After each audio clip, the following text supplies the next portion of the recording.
看来好像头盖骨，但是怎么又有砖呢？红砖，可能是那个两者的过渡，两者之间的过渡时期。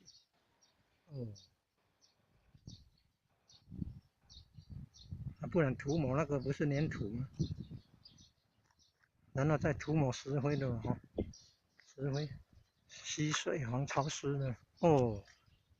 峰山天圣湖旁边的古厝了哦，你看哦，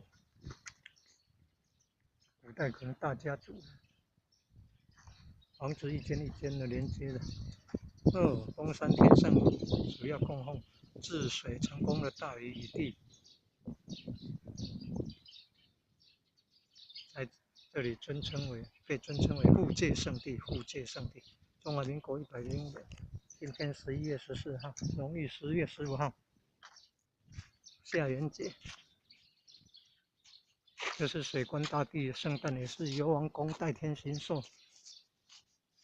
的圣诞日子，代天行寿，跟唐玄宗、唐明皇时候36进士典故有关联。